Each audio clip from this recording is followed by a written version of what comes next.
Selamun Aleyküm və Rahmetullah Şeyx. Və aleykum salam. Şeyx, siz bu yaxınlarda səs yazılarınızdan birində demişsiniz ki, əgər cümə namazının azanını eşitmirsənsə, getməyə bilərsən cüməyə.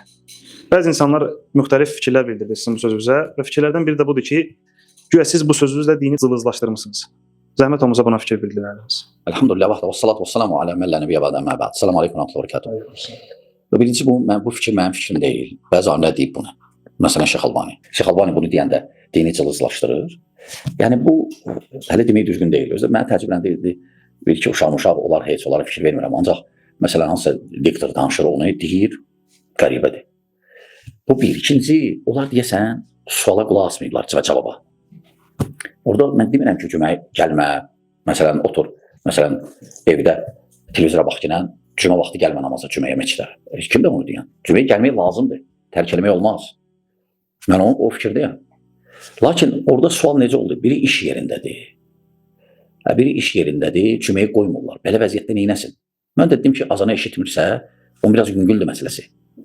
Amma hələ orada da mən cavabda deyirəm ki, lakin bu o demək deyil ki, cüməyə gəlmə. Bu demək deyil ki, cüməyə gəlmək. Əksinə gəlmək lazımdır. Qaldı ki, o fikir mənim fikrim deyil, deyən olub alimlərdən. Məsələn, Şeyx Albani.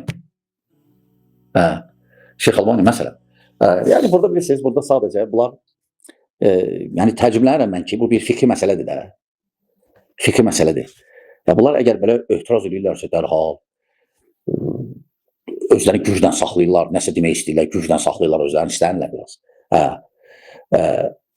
Onda elələri var idi ki, təkfir edirdilər, xuruc deyirdilər, cihad məsələsində azmışdılar, alimlərə yalanı ispat edirdilər, alimlər belə deyir, təqdim edirdilər cəmaata.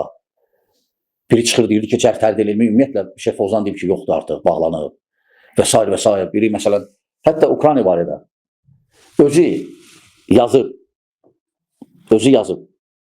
sonra danışır, sonra özü yazıb deyir ki, mən belə şey deməmişəm. Təsəvvürlə biz olsaydı nə olardı? Yəni bu şeyləri o diktor, ola bilər, yaxşı zənd olar, ola bilər, xəbəri yoxdur. Görməyib, uşaqlardan danışmıram heç. Diktor, sən görmürsən, haradaydın sən? Hələ mənə gözləyirlər ki, mən nəsə səhvliyim. Ola bilər, səhvliyim, fikir məsələdə ola bilər bu. Elhamdülillah. Sadəcə deyəndə bunun qaydası var da. Məsələn, deyilən ki, daha dini ucuzlaşdırmaq, belə. Yəni kütləyə elə təqdim eləmək, mənim sözlərimi böyük səhvdir. O uşaq işdir.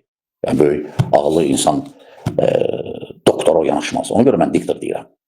Aydın deyil, doktor hələm böyük olan onda olar. Bu qədər, çox danışmaq istəmirəm.